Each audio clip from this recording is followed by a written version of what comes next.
आज से हम लोग क्लास 10th के उर्दू दरक्षा के चैप्टर नंबर 2 को शुरू करेंगे।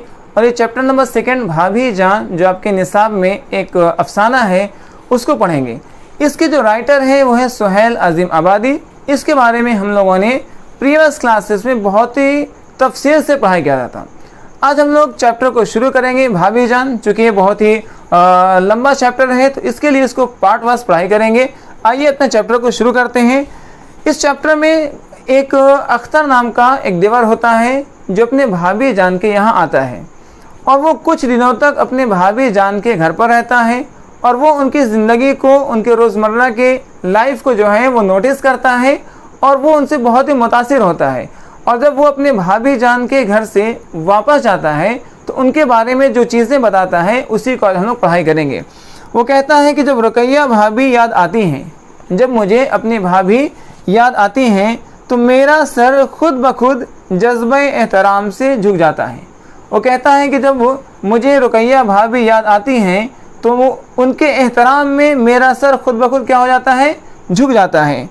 रुकैया भाभी की ज़ात मुझे ऐसी ही शमा मालूम होती है जो जलती और पिघलती रहती है, लेकिन रोशनी फैलाती और कुछ कहे बगैर भी हर वक्त एक पैगाम सुनाती रहती है। मतलब कहना चाह रहे हैं कि जिस तरीके से एक चिराग जो है खुद जल करके दूसरों को रोशनी देती है, उसी तरीके से रुकैया भाभी की एक ज़ात है। रुकैया भाभी खुद कई तरह की मुआशी जो है कि तंगी को बर्दाश्त कर रही थी, लेकिन जब भी कोई उनके पास फरियादी आता, कोई उनके पास सवाली आता तो उनकी मदद के लिए हमेशा वो तैयार रहा करती थी। और आगे कहते हैं कि भाभी जान सुबह सवेरे आवाज़ दी, खैर तो है शहज़ादे, घोड़े बेचकर सोए हो, चाय ठंडी हो रही है। खैर तो है शहज़ादे, ये भाभी जान कहती है किनको, अपने देवर को।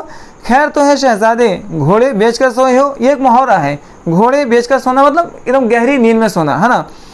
घोड़े बेचकर सोए हो, चाय ठंडी हो रही है। भाभी की आवाज़ सुनकर मैं उठ बैठा। अख्तर जो है उनके देवर का नाम है। वो कहती हैं कि भाभी की आवाज़ सुनकर मैं उठ बैठा। वो मुस्कुरा दी और बोली, भाई बात यह है कि ठंडी चाय मुझसे पी नहीं जाती और बच्चों को स्कूल भेजना भी है, इसलिए वो जो है कि उनको जल्दी से उठा रही थी। अब ये अख्तर जो है अपने भाभी जान को कहते हैं कि भाभी यही तो मुसीबत है आपके साथ। क्या परेशानी है? यही तो मुसीबत है आपके साथ, सुबह हुई और उठाकर बिठा दिया। ये अख्तर जो है अपनी भाभी जान को कहते हैं हम लोगों को भी आप तालिबे इल्म समझती हैं, एक स्टूडेंट समझती हैं। तो भाभी जवाब देती हैं तो आज तुम कौन से बूढ़े हो चुके हो, भाई उठो जल्दी करो, है ना। भाभी ने हाथ पकड़ा और बिस्तर से खींच लिया। किनको? अख्तर जो अभी तक सो रहे थे उनको हाथ पकड़ती हैं और बिस्तर से उठा देती हैं। मैं ज़मीन पर खड़ा हो गया। कौन? अख्तर जो है ज़मीन पर खड़ा हो जाता है और भाभी हंसने लगी। मैं बोला शुक्र है मैं आपका स्टूडेंट नहीं हुआ। जो अख्तर कहता है कि शुक्र है खुदा का कि मैं आपका स्टूडेंट नहीं था, क्योंकि जो आप मेरे साथ इस तरह का जो है बर्ताव कर रही हैं, अगर मैं आपका स्टूडेंट होता तो ना जाने क्या करती। तो शुक्र है मैं आपका स्टूडेंट नहीं हुआ। बातें ना बनाओ, चाय ठंडी हो रही है और बच्चे बैठे हैं। ये किसने कहा? ये भाभी जान ने कहा देवर से कि बातें ना बनाओ, चाय ठंडी हो रही है, बच्चे बैठे हैं, लेकिन मुझे नींद आ रही है भाभी। ये किसने कहा? अख्तर कहता है अपने भाभी जान से कि मुझे नींद आ रही है भाभी, रात भर नहीं सो सका हूँ, मैंने एहतजाज करते हुए कहा। मतलब मना करने के अंदाज में ये कह रहे हैं कि मुझे नींद आ रही है भाभी, मैं रात भर सो नहीं सका हूँ। तो भाभी जवाब देती हैं कि चाय के बाद दूसरी किस्त सो लेना। क्या कहती हैं? चाय के बाद दूसरी किस्त सो लेना। किस्त का लफ्ज़ सुनकर मैं हंस पड़ा। अख्तर कहते हैं कि मैंने जैसे ही भाभी के ज़बान से किस्त वाला लफ्ज़ सुना तो किस्त का लफ्ज़ सुनकर मैं हंस पड़ा और वो बोली शायर होकर दाद नहीं देते। इसका मतलब है कि अख्तर जो है उनके जो देवर है वो क्या थे? वो शायर थे। तो भाभी कहती हैं कि शायर होकर दाद नहीं देते। दाद मतलब होता है, आप शेर व शायरी सुनते होंगे तो उसमें जब कोई शायर जो है शेर पढ़ता है तो है ना उसको कहा जाता है सुबहान अल्लाह, है ना, वाह वाह, तो ये उसको दाद देना होता है। तो ये कह रही हैं कि शायर होकर दाद नहीं देते, क्या लफ्ज़ मैंने इस्तेमाल किया है। अगर नवाबाने व अवध जो है बाकी होते, मतलब अवध के नवाब, अगर नवाबाने अवध बाकी होते तो इस एक लफ्ज़ के इस्तेमाल पर एक जागीर तो बख्श देते। भाभी कहती है कि मैंने इतना अच्छा उर्दू का वर्ड इस्तेमाल किया है क़िस्त। अगर आज नवाबाने अवध, अवध के नवाब अगर आज बाकी होते तो क्या करते, एक जागीर हमारे नाम लिख देते। चलो भाई तुम ज़रा जल्दी करो, इतना ही सही।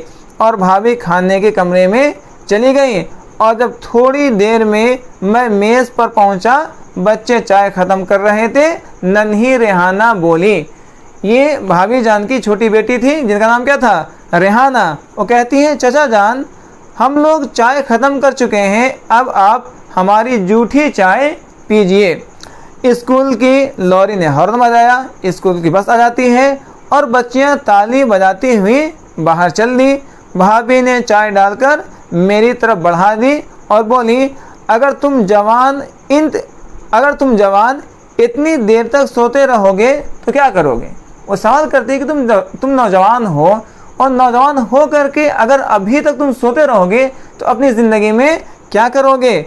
तो अख्तर कहता है कि शेर कहूँगा और क्या करूँगा, भाई मुझे क्या करना है, शेर कहना है और कुछ नहीं। भाभी एक सवाल करते हुए पूछती कि और कुछ नहीं। भाभी माने खेज़ अंदाज से मुस्कुराई, मतलब वो एक तरह से सवाल कर रही हैं, क्या तुम अपनी ज़िंदगी में केवल शेर व शायरी करोगे और कुछ नहीं करोगे। मैं कुछ झिपसा गया था, मुझे एक अजीब सा लगा कि भाभी मुझे क्या सवाल कर रही हैं। भाभी की मुस्कुराहट बहुत दूर तक इशारे कर रही थी। फिर वो आहिस्ता से बोली, तुम्हारे भाई जान ठीक 4 बजे उठ बैठते थे और चाय पीकर काम शुरू कर देते थे। किनके बारे में, अपने शौहर के बारे में। वो कहती हैं कि तुम्हारे भाईजान ठीक 4 बजे उठ बैठते थे और चाय पीकर काम शुरू कर देते थे। शुरू में तो मुझे भी बड़ा जबर होता था, लेकिन आज सुबह उठने की आदत काम आ रही है। वो कहती है कि जब मैं नई नई आई थी तो आपके जो भाईजान हैं वो सुबह 4 बजे ही उठ जाते थे और उठ करके काम उसी वक्त शुरू कर देते थे। शुरू में मुझे बड़ा जो है कि परेशानी मालूम होती थी, लेकिन वही आदत आज मुझे काम आ रही है। मैंने पलट कर देखा, भाभी की सिंगार मेज़ पर नन्हे भाई की खूबसूरत सी रंगीन तस्वीर रखी हुई थी। यहाँ से पता चला कि जो भाभी जान के जो हस्बैंड हैं उनका नाम क्या था, नन्हे। मैंने पलट कर देखा, ये अख्तर जो है उनके देवर कह रहे हैं कि मैंने पलट कर देखा, भाभी की सिंगार मेज़ पर नन्हे भाई की खूबसूरत सी रंगीन तस्वीर रखी हुई थी। वो मुस्कुरा रहे थे। वो तस्वीर में क्या कर रहे थे, मुस्कुरा रहे थे। इस तस्वीर के पास भाभी और बच्चों की तस्वीरें भी थीं। अब सिंगार में सिर्फ नाम का था। सिंगार मेज़ क्या था, सिर्फ नाम का था, क्योंकि सिंगार मेज़ पर सिंगार की कोई चीज़ थी ही नहीं। उस पर बच्चों की किताबों का ढेर था और शायद एक कंघी के अलावा मेज़ पर सिंगार की कोई दूसरी चीज़ ना थी। मतलब सिंगार में सिर्फ नाम का रह गया था। सिंगार के नाम पे वहाँ पे कोई भी चीज़ नहीं थी। बच्चों की किताबें रखी हुई थी। यहाँ से ये बताना चाह रहे हैं कि भाभी की जो ज़िंदगी थी अब कितनी परेशानियों से गुजर रही थी। रुकैया भाभी उदास हो गई और बोली, अख्तर न जाने तुम्हारे भाईजान आज किस हाल में हैं, तुम्हारे भाईजान आज किस हाल में हैं। देखो उनके मुकदमे का क्या होता है। उनके जो हस्बैंड हैं उन पर हमेशा मुकदमा चलते रहता है, वो किसी ना किसी केस में हमेशा फंसे रहते हैं। तो कह रहे हैं कि देखो उनके मुकदमे का क्या होता है। 1000 मील की दूरी पर मैं उनके कोई काम भी नहीं आ सकती।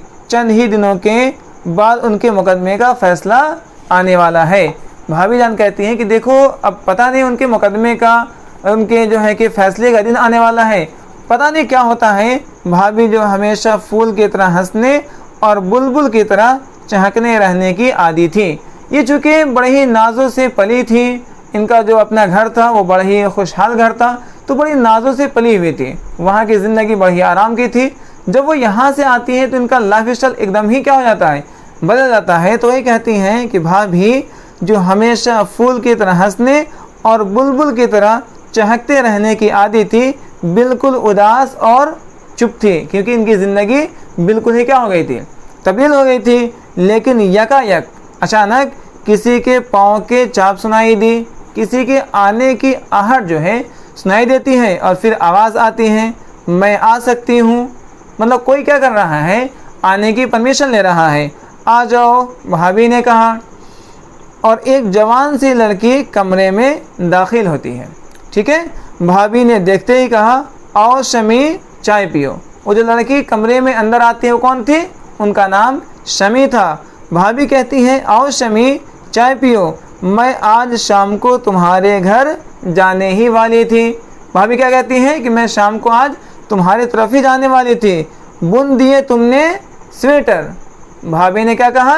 बुन दिए तुमने स्वेटर। मतलब उस शमी को ये क्या दी थी? स्वेटर बुनने के लिए दी थी। वही लेकर आई हूँ। वो शमी क्या जवाब देती हैं?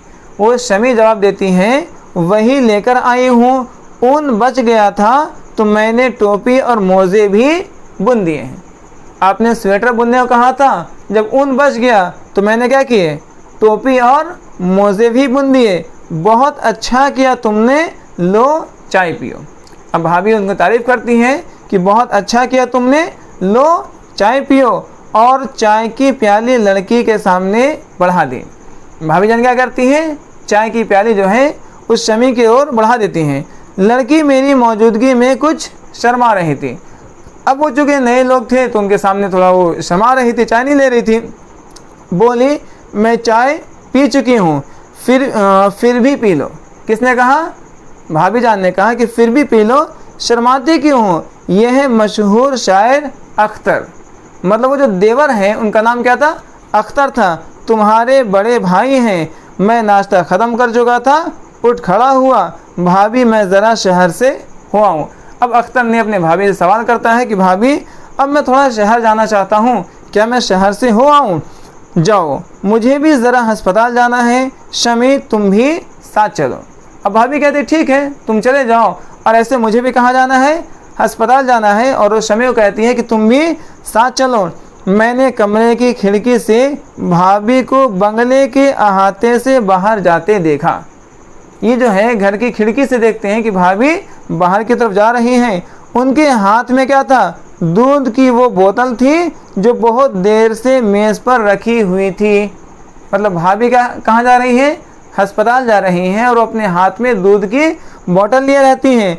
ये तो मुझे 2 दिन के बाद मालूम हुआ कि भाभी की एक पुराने मुलाजिम की बेटी अस्पताल में है।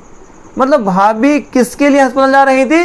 तो भाभी के पुराने जो मुलाजिम है ना, काम करने वाले लोग, उनकी बेटी कहाँ थी? अस्पताल में थी। और ये उनके लिए दूध की बोतल लेकर कहाँ जा रही थी?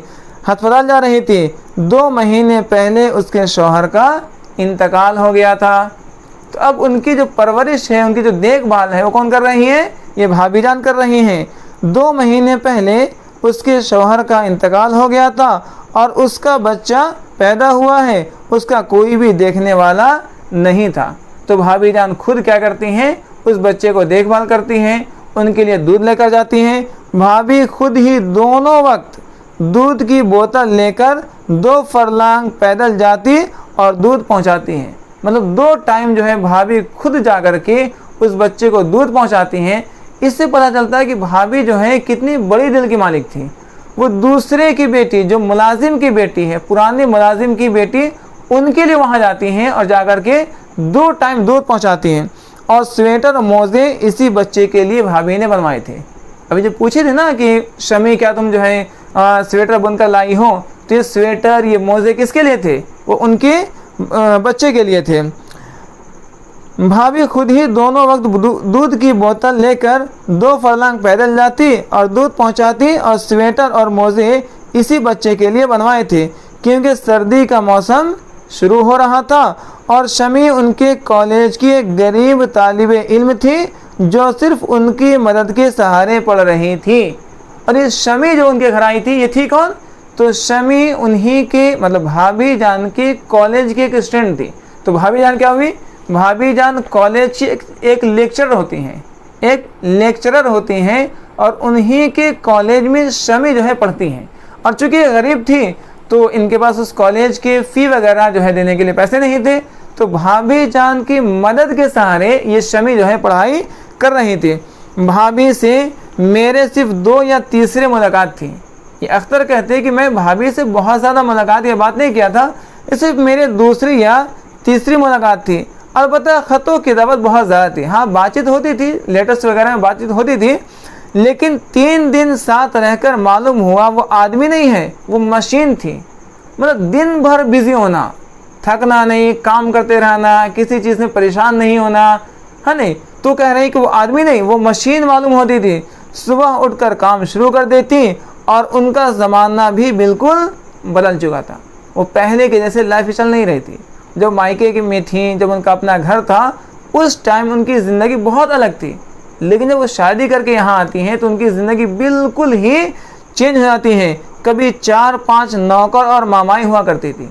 एक वक्त था जब भाभी जान की खुद की 4-4, 5-5 क्या थी, नौकर थे, काम करने वाले लोग थे। अब उनके पास सिर्फ एक नौकर था जो बाज़ार से सौदा लाता और खाना भी पकाता था। फिर रुपयों की भी बड़ी तंगी थी। पहले तो भाई उनके पास कोई परेशानी नहीं, कोई तंगी नहीं, सारी चीज़ें मौजूद हैं उनके पास। अब क्या था, रुपयों की भी बड़ी तंगी थी। पहले वो हज़ारों रुपये माहवार महीने अपने शौक़ पर खर्च कर दिया करती थी। उनके देवर हैं अख्तर बता रहे हैं कि जो हमारी भाभी जान है वो शादी से पहले हज़ारों रुपये केवल अपने शौक़ मतलब पॉकेट खर्च के तौर पे वो खर्च क्या कर देती थी। अब 4 या 500 रुपये जो है माहवार मतलब महीने, अब 400 रुपये माहवार पर एक कॉलेज में लेक्चरर थी। अब जो भाभी जान है वो सिर्फ 400 रुपीज़ 400 रुपये महीने पर एक कॉलेज में लेक्चरर थी और 50 रुपये माहवार मतलब महीने एक लड़की को पढ़ाने को मिलते थे। यही थे कुल मिलाकर के उनकी आमदनी का जरिया। मतलब 400 रुपये उनको पढ़ाने के मिलते थे। जिस कॉलेज में लेक्चरर थी वहाँ सिर्फ 400 रुपये उनको मिलते थे और वो एक ट्यूशन पढ़ाती थी जिनको सिर्फ 50 रुपये उनको पढ़ाने को मिलते थे। ले देकर यही उनकी आमदनी थी और खुद अपनी और खर्च अगर अपनी हो, अगर केवल खुद का खर्च करना हो तो चलो इंसान मैनेज कर लेता है कि सिर्फ हमारा खर्च है, हम किसी तरह मैनेज कर लेंगे, है ना। और खर्च अगर अपनी जगह पर बल्कि कुछ ज़्यादा ही थी। क्यों? क्योंकि हमेशा ही दूसरों की मदद कर रही थी। एक तो खुद का खर्च है ही है और साथ में ये दूसरों की मदद भी करती थी। अपने और बच्चों का खर्च होता तो किसी तरह पूरा हो जाता, लेकिन वो भी बढ़ गया था। बच्चों और अपनी ज़रूरतों के अलावा ये एक मुस्तकिल रकम हर महीने मज़दूरों और तालिबे इल्मों की अंजुमनों को देना पड़ती थी। मतलब भाभी जान जो हैं ये इतने जो हैं कि मददगार हैं, क्योंकि जो मज़दूर हैं, जो तालिबे इल्म हैं, उनका जो अंजुमन होता है, जो कमेटी होती है, ये उनकी कमेटी को हर महीने एक मुस्तकिल तौर पर पैसे दिया करती थी। कॉन्फ्रेंसों और जलसों में शिरकत के लिए इन्हें किराया अदा करना पड़ता था, क्योंकि ये जो है एक नेता की वाइफ थी, तो जाहिर सी बात एक पहचान है लोगों में। तो जब लोग कॉन्फ्रेंस करते हैं, जब किसी तरह का ऐसा फंक्शन होता है तो लोग भाभी जान क्या करते हैं, इनवाइट करते हैं। अब उनको वहाँ जाना है तो जाने आने का किराया भी लगता है ना। कॉन्फ्रेंसों और जलसों में शिरकत के लिए किराया अदा करना पड़ता था। कई गरीब लड़कियाँ सिर्फ उनकी मदद से पढ़ रही थी। अब सोचिए, जो इंसान खुद इतनी जो है तकलीफ़ से, इतनी मुआशी तंगी से अपनी ज़िंदगी गुजार रहा हो और उसके बावजूद वो दूसरों की कितनी मदद कर रही हैं। वो जो है अंजुमनों को, जो मज़दूर का कमेटी है, जो गरीब बच्चों का एक कमेटी है, जो अंजुमन है, उनको मुस्तकिल रकम दे रही हैं। कई गरीब बच्चियां इनके सहारे पढ़ रही हैं, कॉन्फ्रेंसों में जलसों में जा रही हैं, उनका खर्च अलग है, खुद का खर्च अलग है। पुराने मुलाजिम की बेटी अस्पताल में है, उनका खर्च अलग है। वो सारे खर्चे को बर्दाश्त कर रही हैं, लेकिन उनके जो है पेशानी पर ज़रा भी बल नहीं पड़ रहा है। वो अपनी मुआशी तंगी से ज़रा भी नहीं उगता रही हैं। इसीलिए भाभी जान को जो है ये अख्तर जो है अपने देवर अख्तर जो है अपने भाभी जान के लाइफ स्टाइल से इतना मुतासिर हुआ था।